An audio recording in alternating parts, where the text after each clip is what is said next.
Hello student, welcome my online classes में आप सबका बहुत बहुत स्वागत है। आज हम फिर से एक नए टॉपिक के साथ आ चुके हैं। आज का हमारा जो टॉपिक होगा वो किससे रिलेटेड होगा? ब्लड से रिलेटेड होगा। यानी कि अब कौन सी सीरीज चलेगी? ब्लड की सीरीज चलेगी। जो स्टूडेंट हमारे चैनल पर नए हैं, हमारे चैनल को सब्सक्राइब ज़रूर कर देना एंड बेल आइकन को ऑन कर देना। चलिए हम अपनी वीडियो को स्टार्ट करते हैं। तो सबसे पहले हम देख लेते हैं कि ब्लड यानी कि ब्लड क्या होता है। तो आज का हमारा टॉपिक होगा ब्लड। ब्लड को किस नाम से जानते हैं? रुधिर। ठीक है, यानी कि ब्लड को क्या बोलते हैं? रुधिर भी बोलते हैं। और सबसे इम्पोर्टेंट नेम यानी कि सबसे इम्पोर्टेंट नेम की जो ब्लड होता है, ब्लड का सेकंड नेम क्या होता है? River of life. River of life को किस नाम से जानते हैं? यानी कि ब्लड को हम किस नाम से जानते हैं? रिवर ऑफ लाइफ के नाम से भी जानते हैं।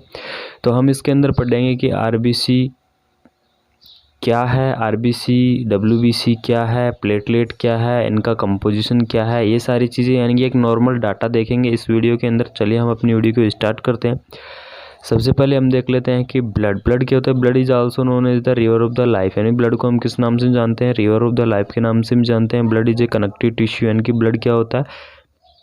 एक कनेक्टिव टिश्यू होता है। ठीक है। Blood colour is red due to present. यानी कि जो सभी को पता है कि जो ब्लड का जो कलर होता है, यानी कि ब्लड होता है वो किस कलर का होता है? रेड कलर का होता है। लेकिन रेड कलर का क्यों होता है? इसका कारण क्या है? हीमोग्लोबिन। यानी कि ब्लड के अंदर क्या होता है? हीमोग्लोबिन पाया जाता है। इस वजह से क्या होता है? ब्लड का कलर क्या होता है? रेड कलर का होता है। उसके बाद आता है कंपोजिशंस ऑफ द ब्लड। उसके बाद है कंपोजिशंस ऑफ द ब्लड। यानी ब्लड किस किस से मिलकर बना होता है? तो blood is composed by the two factor. यानी कि ब्लड होता है किससे मिलकर बना होता है?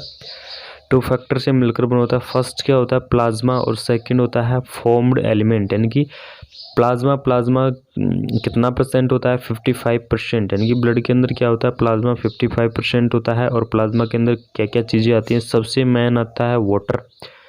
प्लाज्मा के अंदर जो सबसे मेन कंपोनेंट आता है वो वाटर आता है। उसके बाद सोडियम हो गए, पोटेशियम हो गए, कैल्शियम, ये सभी मिनरल्स क्या पाए जाते हैं? प्लाज्मा के अंदर पाए जाते हैं। उसके बाद आता है फॉर्म्ड एलिमेंट। फॉर्म एलिमेंट में क्या होता है? 45% पाया जाता है फॉर्म एलिमेंट प्लाज्मा के अंदर। इसके अंदर क्या क्या चीज़ें होती हैं? इसके अंदर होती हैं आरबीसी, डब्ल्यूबीसी और प्लेटलेट। ये तीनों चीज़ें क्या होती हैं? फॉर्म एलिमेंट के अंदर होती हैं। और प्लाज्मा के अंदर क्या पाया जाता है? वाटर पाया जाता है, सोडियम, पोटेशियम, मिनरल्स, ये सभी चीज़ें किसके अंदर हो जाती हैं? प्लाज्मा के अंदर पाई जाती हैं। अब ये देखो, प्लाज्मा तो ठीक है, लेकिन इसे फॉर्म्ड एलिमेंट क्यों बोलते हैं? यानी कि जो आरबीसी, डब्ल्यूबीसी और प्लेटलेट होती हैं, इसे हम फॉर्म्ड एलिमेंट क्यों बोलते हैं? तो इसे फॉर्म क्योंकि ये बॉडी के अंदर बनती है। यानी कि फॉर्मेशंस ऑफ द, यानी कि ऐसे बोल सकते हैं formations of the element in the body. यानी कि जो आरबीसी, डब्ल्यूबीसी, इनका सभी का फॉर्मेशंस कहाँ होता है? बॉडी के अंदर ही होता है। और कहाँ पर होता है? रेड बोन मैरो या बोन मैरो के अंदर कहाँ किनका फॉर्मेशन होता है? आरबीसी, डब्ल्यूबीसी, प्लेटलेट का होता है। ठीक है। तो सबसे पहले हम बात करते हैं प्लाज्मा। ठीक है। यानी कि सबसे पहला कंटेंट कौन सा था? प्लाज्मा था। तो हम प्लाज्मा के बारे में बात करते हैं। Plasma is content of the blood. यानी प्लाज्मा क्या है? एक ब्लड का कंटेंट है। Plasma is found the 55% in blood and mainly water are found. यानी प्लाज्मा के अंदर क्या पाया जाता है? मेनली वाटर पाया जाता है। और कितने परसेंट? 55% प्लाज्मा किसके अंदर पाया जाता है? ब्लड के अंदर पाया जाता है। उसके बाद सेकंड देखते हैं फॉर्म्ड एलिमेंट। यानी कि फॉर्म्ड एलिमेंट के बारे में देखते हैं। सेकंड कंपोजिशंस फॉर्म्ड एलिमेंट के अंदर आरबीसी मैंने बताई थी, डब्ल्यूबीसी और प्लेटलेट। ठीक है। इनका परसेंटेज क्या होता है? 45% होता है। और ये क्या होते हैं? बॉडी के अंदर ही इनका निर्माण होता है, इसलिए हम किस नाम से जानते हैं? फॉर्म्ड एलिमेंट के नाम से जानते हैं। ठीक है। उसके बाद देख लेते हैं आरबीसी। यानी कि आरबीसी के बारे में कुछ जानकारी ले लेते हैं। इसका नॉर्मल लेवल क्या होता है फीमेल के अंदर, मेल के अंदर, न्यूबॉर्न के अंदर? सबसे पहले RBC is also known as the erythrocyte. यानी कि आरबीसी का जो सेकंड नेम होता है वो क्या होता है?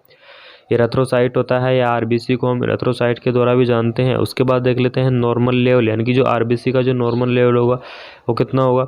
4.5 to 5.5 मिलियन पर क्यूबिक mm। यानी कि जो मेल होता है उसके अंदर 4.5 से 5.5 पर क्यूबिक ml होता है। और फीमेल के अंदर 4 से 5 मिलियन पर क्यूबिक mm के पाए जाते हैं, आरबीसी पाए जाते हैं। लेकिन सबसे ज़्यादा आरबीसी किस में पाई जाती है? तो न्यूबॉर्न के अंदर सबसे ज़्यादा आरबीसी कितनी?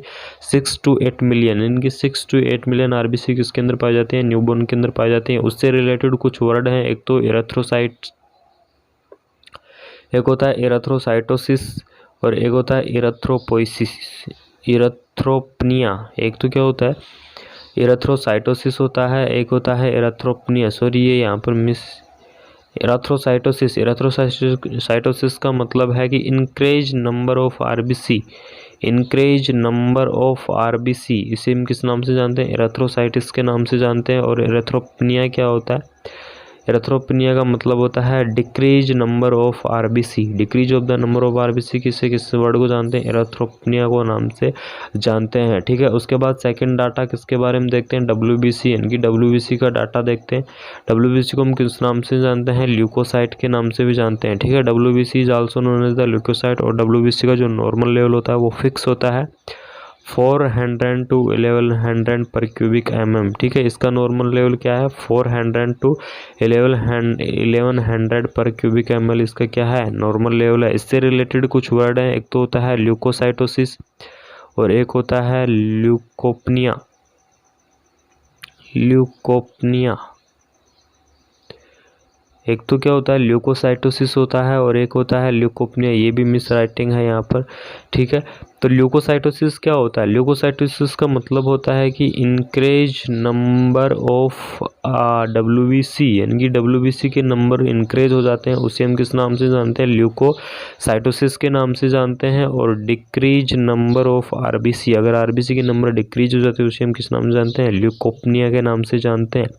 उसके बाद थर्ड जो फॉर्म एलिमेंट था प्लेटलेट, यानी कि प्लेटलेट का डाटा देख लेते हैं। प्लेटलेट को हम किस नाम से जानते हैं, थ्रोम्बोसाइट, यानी कि थ्रोम्बोसाइट के नाम से भी जानते हैं किसको, प्लेटलेट को। और इसका जो नॉर्मल लेवल होता है वो कितना होता है, 1.5 से 3.5 लाख पर क्यूबिक mm, यानी कि 1.5 to 3.5 लाख पर क्यूबिक mm क्या है इसका नॉर्मल लेवल है। उसके बाद इससे रिलेटेड कुछ वर्ड हैं, एक तो क्या होता है थ्रोम्बोसाइटोसिस होता है, एक थ्रोम्बोसाइटोपनिया होता है, यहाँ भी मिस राइटिंग हुई।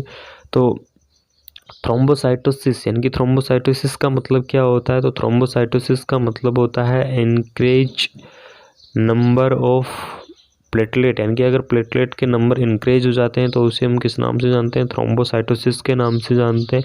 और डिक्रीज नंबर ऑफ प्लेटलेट, अगर प्लेटलेट के नंबर डिक्रीज हो जाते हैं तो हम किस नाम से जानते हैं, थ्रोम्बोसाइटोपनिया के नाम से जानते हैं, ठीक है। तो थैंक यू सो मच आप सभी का। ये क्या थे, एक जो ब्लड के अंदर जो कंटेंट होते हैं उन सभी के डाटा थे।